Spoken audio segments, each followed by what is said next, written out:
Vice President Kamala Harris is in the African nation of Ghana today, the first stop on a three-nation tour with hopes of countering China's growing influence on the continent. And notably absent from the VP's itinerary is a visit to the Democratic Republic of the Congo, the world's #1 provider of minerals vital to the administration's green agenda. Gabby Hoffman is the host of the District of Conservation podcast and joins us now. Gabriella, thanks for being here. Get to the Congo point in just a moment, but big picture, is this visit too little too late to counter China?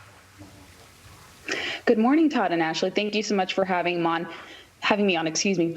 Yes, I believe it is because it's an interesting timing with China wielding its influence over Africa and much of the world with the Belt and Road Initiative, and also with China, in contrast with us, not really adopting net zero policies. They're still opening coal plants each day, and it runs counter to what the VP is slated to do to push renewable energy projects.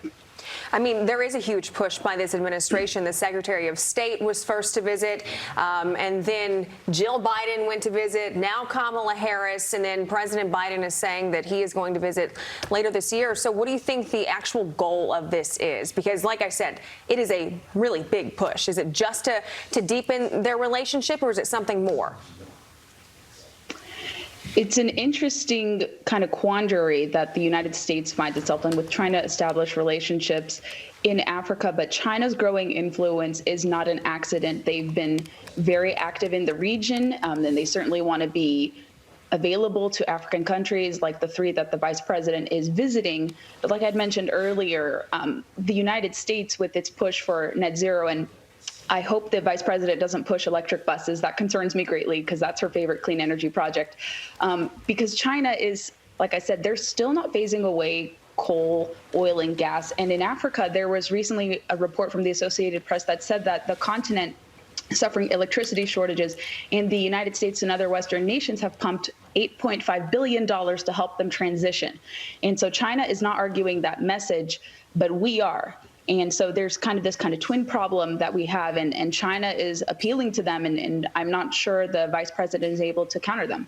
What's so interesting about what you just said is the fact that with that in mind, we continue to push green, green, green, green, green. And the only way you get green is by mining cobalt, because cobalt is what goes into those items that are green. Those items, by the way, that China mines the cobalt for through Africa and then sells back to us at a profit so that we end up strengthening the CCP. With all that in mind, Gabriella, shouldn't Kamala Harris be headed to, I don't know, the Congo where they mine this cobalt?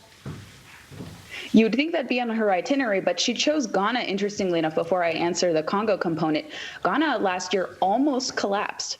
They've adopted and embraced green bonds, these green social and sustainability bonds. The World Bank was praising them as a leader.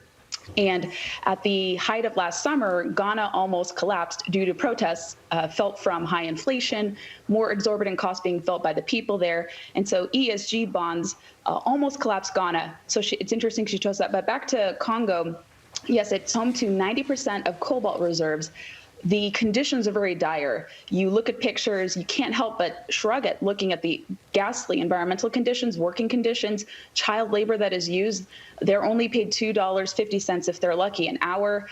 If we were mining here domestically, we wouldn't be seeing these abhorrent conditions. We wouldn't be having to rely on our adversaries whatsoever. The United States mines and refines much better than other countries, especially countries that are dealing with China. And China has, as you mentioned, their vested interests in these different outposts.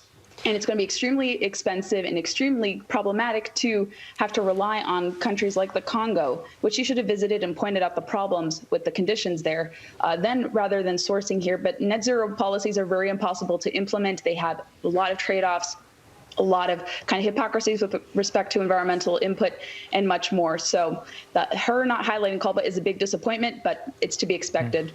Yeah, I mean, these kids are 2 years old, covered in chemicals, mothers who just had babies on their backs working. You would think that she would go visit this, but instead it seems like they're turning the blind eye because of their green agenda. She's going to a recording studio, so she'll be on the ones and twos as these children literally are about to die because of all the chemicals that they're ingesting. Yeah, exactly. Gabriella Hoffman, thank you.